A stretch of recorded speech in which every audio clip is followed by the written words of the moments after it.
ada RUU yang membuka peluang untuk kembali memasukkan TNI itu ke dalam jabatan-jabatan sipil.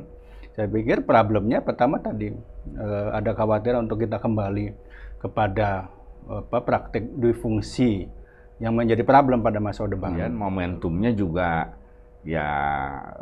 tepat ketika Pak Prabowo yang didukung banyak jenderal itu tadi menang sebagai presiden sekarang. Kalangan-kalangan orang-orang yang dianggap lemah itu sebetulnya juga bisa melakukan perlawanan, tapi dengan cara-cara yang tidak frontal, tidak langsung.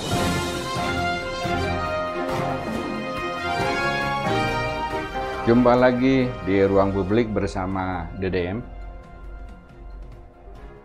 Sekarang ini banyak rancangan undang-undang yang mendapatkan sorotan publik karena RUU itu sangat kontroversial.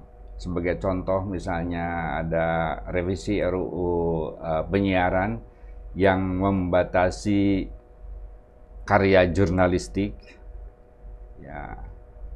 dengan investigatif reporting itu dihapuskan, dan itu pertanda bahwa demokrasi dibatasi.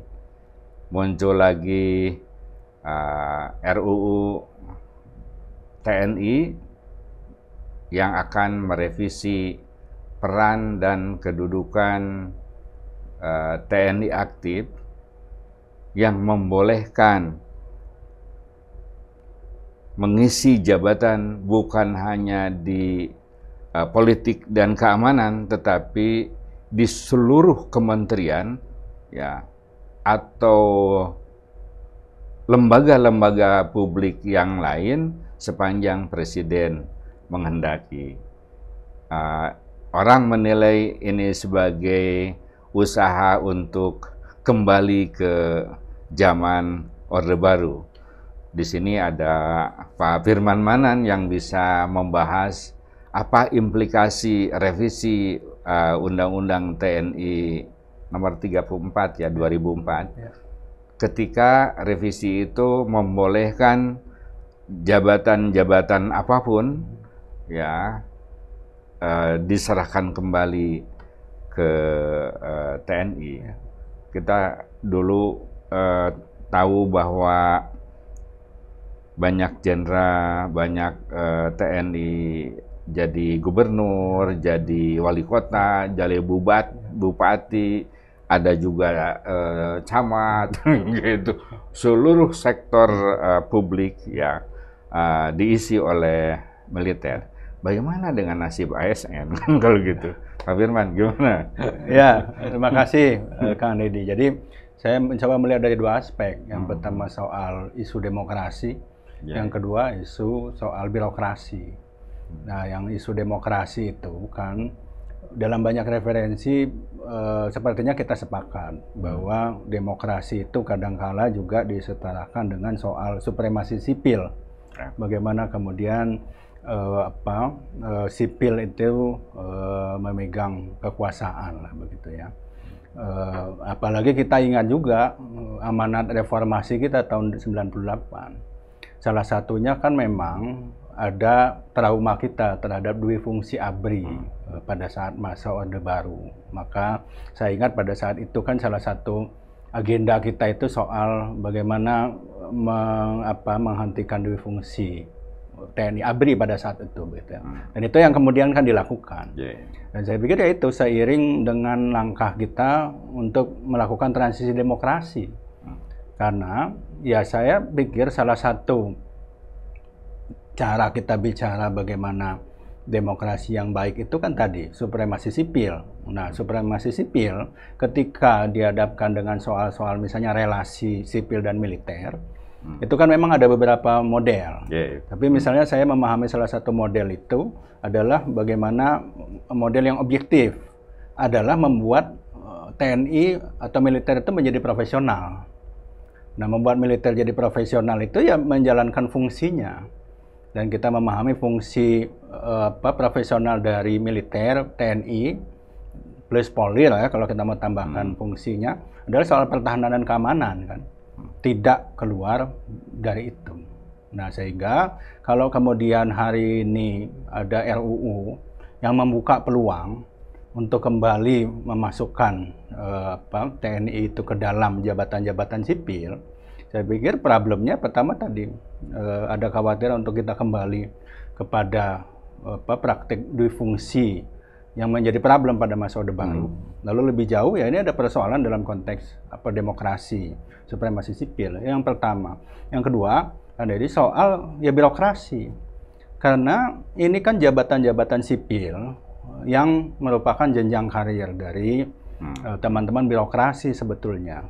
Kita tahu selama beberapa tahun ke belakang itu kita punya agenda reformasi birokrasi.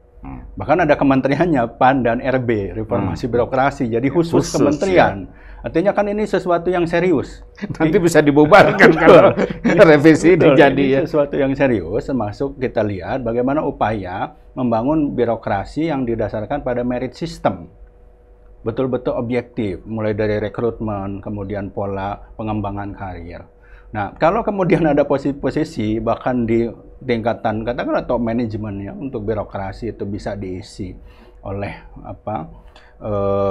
dari TNI. Nah, ini kan jadi masalah sebetulnya. Bagaimana pola pengembangan karir yang sudah dibangun sebetulnya dengan upaya untuk membuat birokrasi ini menjadi baik begitu ya, dengan merit sistemnya itu bisa terganggu menurut saya. Nah, jadi dua hal itu yang menurut saya memang bisa jadi persoalan ketika kita mengkaitkannya dengan ada ketentuan ya revisi di rancangan undang-undang TNI. Jadi dari sudut ASN revisi undang-undang TNI ini itu bisa menimbulkan ketidakpastian bagi mereka terkait dengan karir mereka. Kalau ketidakpastian karir, maka yang terjadi itu demoralisasi, demotivasi kan begitu. Mana mungkin ya profesionalisme atau reformasi birokrasi bisa berjalan dengan ketidakpastian seperti ini. Jadi sebetulnya seperti mereka itu secara politik itu di-blocking gitu bahwa kesempatan-kesempatan mereka itu menjadi sangat terbatas. Lalu buat apa kan? Meningkatkan kompetensi, moralitas, integritas, segala macam kalau tidak pasti. Nah, ini akan melahirkan satu ya bisa jadi satu perlawanan ya yang diam-diam sebetulnya di kalangan ASN. Gitu. Nah, itu satu hal. Hal lain adalah mungkin ya revisi ini muncul karena secara historis kekuatan politik TNI dalam persoalan-persoalan internal bangsa, apakah itu separatisme atau soal keamanan dalam negeri yang itu sebetulnya kan polisi kayak Papua kan TNI terlibat juga, malahan terlibat soal urusan penghijauan, urusan di Kalimantan soal food estate segala macam, di Jawa Barat misalnya urusan Citarum kan gitu, termasuk urusan pemilu, ya pilpres. Mungkin karena kekuatan TNI itu efektif, maka muncul ya keinginan ini sipil, mungkin jangan-jangan bukan TNI-nya, muncul dari para penguasa sipil itu untuk menundukkan atau kolaborasi itu dengan TNI gitu Pak. Makanya muncul RUU baru ini. Kemudian momentumnya juga ya tepat ketika Pak Prabowo yang didukung banyak jenderal itu ya tadi menang sebagai ya presiden sekarang. Apakah ini upaya militerisasi untuk ya tadi kegiatan-kegiatan politik. Ya, kalau kita juga melihat pengalaman-pengalaman sejarah di berbagai negara, kan salah satu problem kemudian terjadi penurunan demokrasi itu, bahkan perubahan dari rezim demokrasi menjadi otoritarian itu adalah ketika kemudian politisi sipil itu menarik militer untuk masuk ke dalam politik.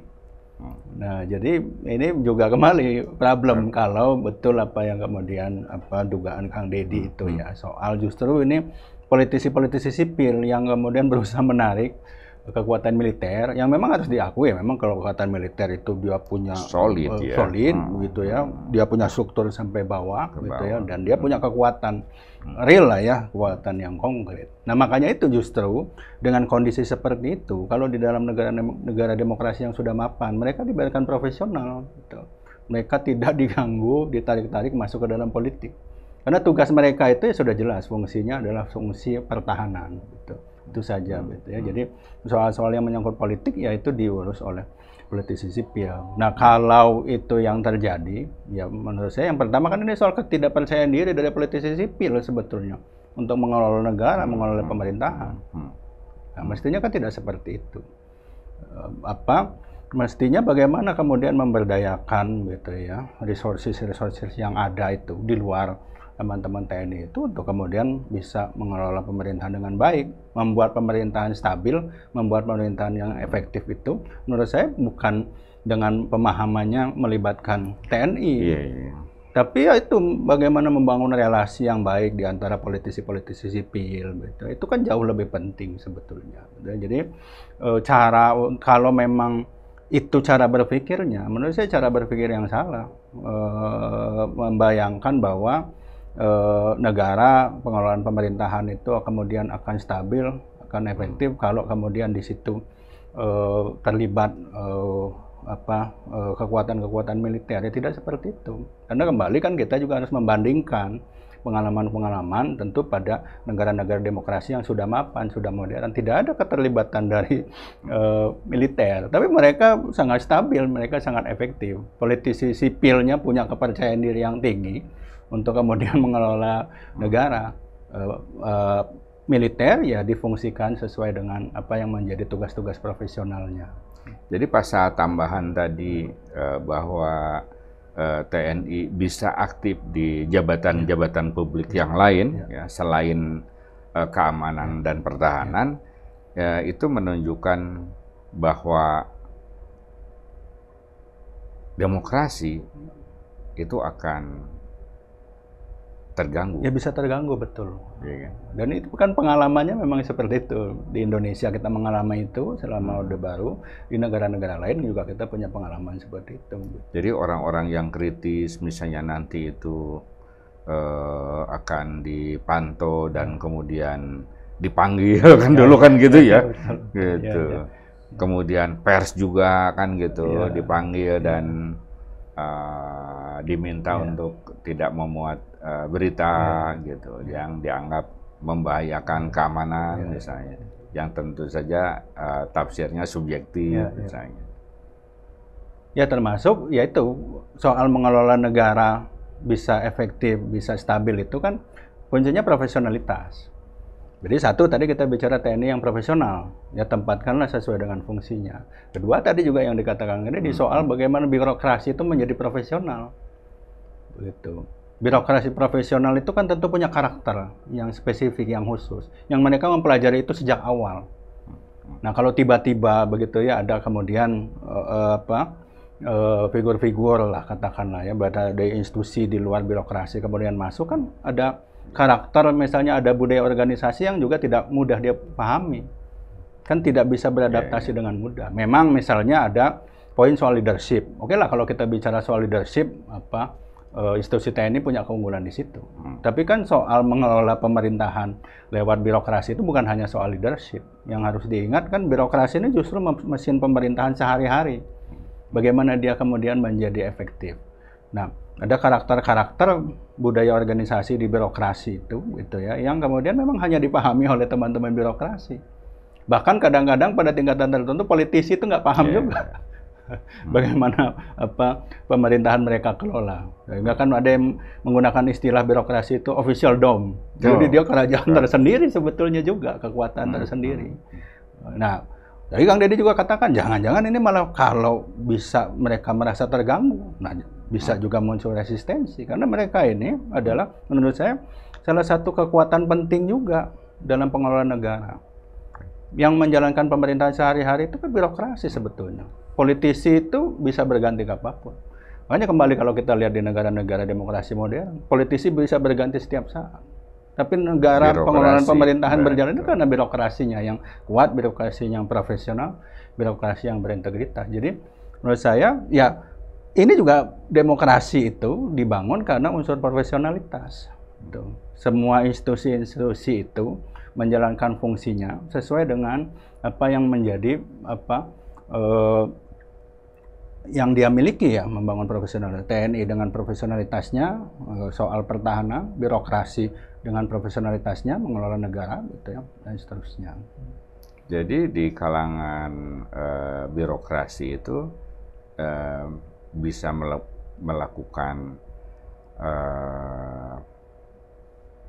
perlawanan ya dalam tanda petik atau disobedient kan gitu ya, betul, karena kebijakan-kebijakannya itu ya tidak menguntungkan mereka ya gitu. Kemudian juga kebijakannya lebih subjektif untuk kelompok tertentu misalnya, dan itu celah bagi mereka untuk melakukan perlawanan dari dalam.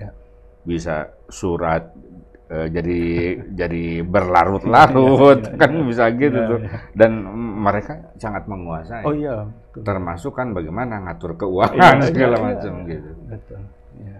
Ya, jadi kalau ada satu buku Scott itu bicara weapons of the weak, gimana itu kan. Jadi tapi itu memang agak berbeda, itu kan soal petani. Tapi kan itu menunjukkan bahwa kalangan-kalangan orang-orang yang dianggap lemah itu sebetulnya juga bisa melakukan perlawanan, tapi dengan cara-cara yang tidak frontal, tidak langsung. Nah, tadi contoh-contoh seperti yang dikatakan begitu ya, tidak langsung memang secara frontal menolak melaksanakan perintah. Tapi kemudian kalau ada instruksi dilakukannya berlama-lama, ada kebijakan tidak diimplementasikan dengan baik, kan lebih problematik sebetulnya. Karena pada akhirnya tetap saja tadi kalau kemudian posisi-posisi yang diisi oleh non birokrat karir itu kan adalah posisi-posisi puncak, top management pasti. Tapi di bawah itu kan tidak, tetap saja teman-teman birokrasi itu yang tadi sebetulnya berkarir dari bawah. Jadi ya saya pikir memang kembali tadi semangat reformasi birokrasi itu ya tetap harus didorong bahwa biarkanlah birokrasi menjadi profesional, gitu ya. Dia tidak kemudian dimasuki oleh kepentingan apapun, termasuk menempatkan orang-orang yang memang tidak punya jenjang karir di birokrasi. Jadi ya apa yang selama ini dilakukan menurut saya walaupun tentu belum sempurna, masih banyak catatan di sana sini, itu sudah on the right track kalau kita bicara kembali membangun birokrasi yang profesional. Birokrasi profesional itu bagian dari bagaimana negara itu bisa dikelola stabil, efektif, dan itu akhirnya demokrasi kita menjadi mapan. Ya, betapa berbahayanya ya implikasi-implikasi terhadap kinerja birokrasi ya nanti itu. Jadi bisa berakibat pada pelayanan publik yang tertunda-tunda, kan gitu. Betul. Nah, ketika pelayanan publik tertunda-tunda, ya jadi chaos. Masyarakat juga bereaksi gitu. Dan mungkin diam-diam birokrasi cari teman tuh gitu. Ya, dan yang perlu juga dipertanyakan kan kenapa kemudian muncul agenda kebijakan seperti itu. Misalnya juga memang kita mengetahui juga memang banyak juga nih militer-militer yang perwira menengah ini kan non job. Itu salah satu problem juga. Nah, kemudian kan salah satu jalan keluarnya adalah menempatkan mereka di posisi-posisi non-militer begitu tadi, makanya kemudian ke posisi-posisi sipil. Nah, itu kan kalau menurut saya seharusnya jalan keluarnya bukan kemudian.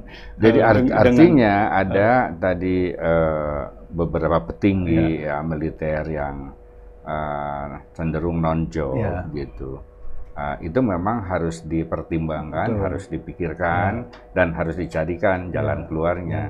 Tetapi tidak harus ngobok-ngobok atau merevisi undang-undang TNI. Mesti ada strategi yang lain lah yang harus dipikirkan oleh Kementerian Pertahanan atau Presiden. Ya, saya pikir itu. Gitu. Kalau kita kembali kepada amanat bagaimana kemudian TNI itu menjadi profesional, gitu ya. Dan ini kan amanat reformasi.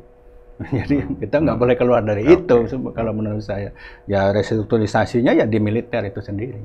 Bagaimana kemudian ya posturnya berarti kan, ini bagaimana cara mengatasi problem itu, gitu ya. Kalau kemudian cara mengatasinya itu dengan menempatkan mereka pada posisi-posisi sipil, tadi saya pikir justru bisa potensial menimbulkan masalah baru, apalagi kalau dengan jumlah yang banyak. Ya. Oke, jadi kita simpulkan ini tidak boleh terjadi lah, gitu ya. Revisi yang justru membalikan lagi era reformasi ke era Orde Baru. Satu. Yang kedua, diwifungsi yang tadi lebih disfungsional, TNI-nya bukan pada fokus pada profesionalisme menghadapi kekuatan-kekuatan negara kekuatan asing gitu ya. Nah, ini justru kelihatannya seperti mau mencengkram di dalam negeri gitu kan, birokrasi diobok-obok dan lain sebagainya. Sekarang bagaimana jalan keluarnya supaya revisi itu tidak terjadi, kan gitu Pak?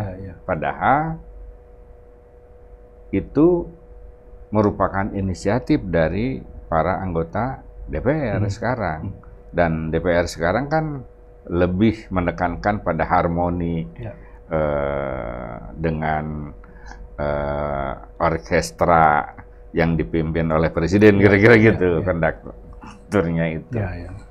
Ya, saya pikir terutama para pembuat kebijakan itu kan harus berpikir ke depan. Kalau kita mau jujur ya, saya pikir kalau ditanya juga teman-teman di institusi militer itu, saya pikir sebagian mayoritas mereka itu pengen juga profesional begitu. Sebenarnya mereka ada di institusi militer menjalankan fungsi-fungsi pertahanan kan begitu. Saya pikir itu menjadi pilihan yang objektif bagi mereka. Mereka kan tentu ingin mengembangkan karirnya di sana, tidak berpindah ke tempat lain.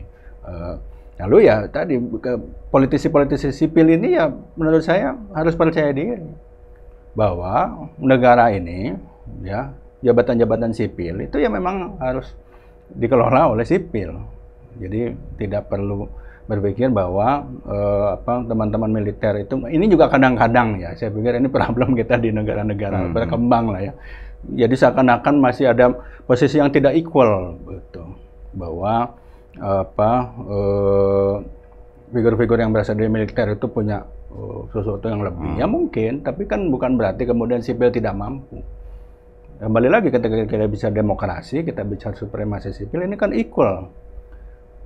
Sipil itu, baik politisi, baik pengelola yang profesional di jenjang karir birokrasi ini punya kemampuan juga sebetulnya. Nah, tinggal bagaimana kalau kemampuan itu untuk ditingkatkannya tadi kan, membangun agenda reformasi birokrasi itu supaya birokrasi ini menjadi profesional, birokrasi ini orientasinya pelayanan, birokrasi ini punya integritas yang bagus gitu ya. Dia tidak berpihak ya, dia independen, dia imparsial kan. Tidak harus itu dengan berpikir ditempatkan dari militer kan sebetulnya. Jadi kalau menurut saya ya kalau kemudian politisi-politisi sipil itu kemudian mengembangkan cara berpikir yang seperti itu, punya percaya diri, punya keyakinan bahwa sipil juga punya kemampuan untuk mengisi jabatan-jabatan publik ya, termasuk yang appointed itu ya, yang karir appointed itu ya, harusnya tidak ada masalah. Ini kan juga jangan-jangan satu itu begitu ya. Kedua, kalau soalnya adalah pemerintahan saat ini ya kembali, ini kan pemerintahan yang juga akan segera berakhir. Jadi berpikirnya justru pemerintahan ke depan yang baru. Nah, kalau menurut saya akan sangat baik pemerintahan yang baru ke depan itu kalau dibangun tadi dengan institusi-institusi yang profesional, TNI-nya profesional, termasuk birokrasinya profesional. Jadi jangan juga saya pikir melihat seperti Pak Prabowo itu masih sebagai figur militer. Kan beliau sudah bertahun-tahun menjadi politisi. Jadi di luar negeri juga sama, ada juga begitu ya. Politisi-politisi yang kemudian punya background-nya sebagai militer, punya latar belakang sebagai militer. Tapi kan tidak lagi dilihat sosok militernya. Dia sudah berubah. Dia sudah menjadi sosok sipil. Berapa lama Pak Prabowo sudah selesai dari dinas militernya? Kan sudah sekian lama. Jadi saya pikir termasuk perwirawan begitu TNI itu ya tidak perlu lagi dilihat mereka punya keterikatan khusus begitu ya, dan itu yang membuat kemudian militer itu menjadi spesial, tidak begitu. Nah ini kan semua sudah menjadi politisi sipil, maka kemudian ya kita berusaha mengembangkan bagaimana ada supremasi sipil, ya sipilnya tapi juga tadi yang profesional begitu ya, mengelola negara dengan baik sehingga negara ini bisa berjalan efektif begitu ya, bisa stabil tanpa harus ditopang dengan militer yang masuk menjalankan fungsi-fungsi sipil. Apakah ini merupakan bagian dari garis besar gerakan yang kembali ke Undang-Undang Dasar 45 misalnya? Ya bisa saja, betul ya, karena ya ide-ide itu juga kan muncul ya. Tentu kita harus melihat tadi bahwa ini kan amandemen Undang-Undang Dasar itu juga amanat reformasi. Jadi amandemen Undang-Undang Dasar mencabut dua fungsi ABRI ya pada saat itu. Jadi kalau kemudian ada upaya-upaya membalikkan itu, jadi ya memang kita harus agak berhati-hatinya. Ini kan upaya-upaya untuk kemudian menghilangkan ingatan kita pada agenda reformasi. Dan menurut saya agenda reformasi itu yang harus kita pegang betul. Bagaimana kemudian kita tidak kembali ke masa lalu, tapi justru dari waktu ke waktu demokrasi kita semakin terkonsolidasi. Bagaimana demokrasi kita konsolidasi? Salah satunya kekuatan sipilnya dari waktu ke waktu juga semakin kuat begitu. Lalu kemudian militer lebih profesional dari waktu ke waktu. Gitu. Itu yang penting. Jadi untuk melakukan kebijakan itu seperti misalnya, apakah RUU TNI ini lolos atau tidak lolos, itu kan bergantung pada tadi pemahaman internal di kalangan militer dan pejabat negara, terutama mungkin presiden gitu ya. Nah, yang kedua di kalangan DPR, nah yang ketiga masyarakat sipil. Nah, Anda melihat nggak kekuatan-kekuatan yang bisa ya menghalangi atau membatalkan revisi ini? Ya, kalau kita lihat memang komposisi per hari ini ya agak sulit membayangkan itu dalam konteks kekuatan di parlemen. Karena 82% sekarang itu koalisi pemerintah. Tadi kalau Kang Deddy bicara, ini kalau memang sudah bagian dari apa yang dibayangkan oleh presiden, nah agak sulit kemudian untuk mengabat itu dalam konteks di parlemen. Ya paling tentu yang kita harapkan adalah kekuatan-kekuatan non parlemen. Masyarakat sipil, kekuatan-kekuatan pro demokrasi yang tadi menurut saya masih konsisten memperjuangkan agenda reformasi. Nah, tapi kan sekarang tenggelam. Ya, memang ya itu problemnya memang pada akhirnya memang kalau kita lihat ya kekhawatirannya kan justru di situ. Di satu sisi kalau kita bicara komposisi kekuatan parlemen agak sulit nih membayangkan gitu ya. Ya tidak hanya RUU TNI ya, kita juga bicara RUU penyiaran, gitu ya, RUU Kementerian Negara dan seterusnya, gitu ya. Lalu kemudian kekuatan ekstra parlementer yang itu seharusnya juga bisa menjadi pengimbang, itu juga kelihatannya agak mengalami kelelahan hari ini. Tapi ya ya tidak ada jalan lain ya saya pikir kalau atau mungkin mereka juga menunggu momentum gitu ya. Mungkin ya itu tadi kembali misalnya menunggu ya pemerintahan baru kan tentu itu juga yang perlu dilihat bagaimana kemudian komitmen pemerintahan baru itu terhadap demokrasi. Menurut saya itu. Ya, tentu saja branding yang diharapkan dari teman-teman misalnya Gerindra, ya tidak mungkinlah partai ini mendorong misalnya pemerintahan yang kemudian otoriter, kembali kepada Orde Baru segala macam. Nggak mungkin. Ya. Jadi tentu akan ada suara-suara yang terutama di DPR yang tadi mempertimbangkan itu.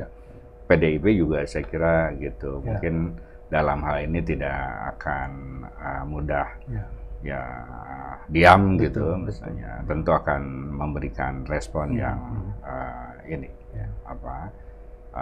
yang memenuhi kepentingan publik. Ya kita harapkan mungkin masyarakat sipil ya. Nanti kita harapkan bahwa revisi ini benar-benar harus dipertimbangkan secara matang, jangan kembali ke masa lalu, tapi kita harus move on ke depan dengan menjaga, memelihara, mengembangkan kehidupan negara yang demokratis dan kita sepakat semua itu untuk membangun negara Republik Indonesia yang demokratis ke depan. Itulah obrolan saya dengan Pak Firman Manan. Sampai jumpa.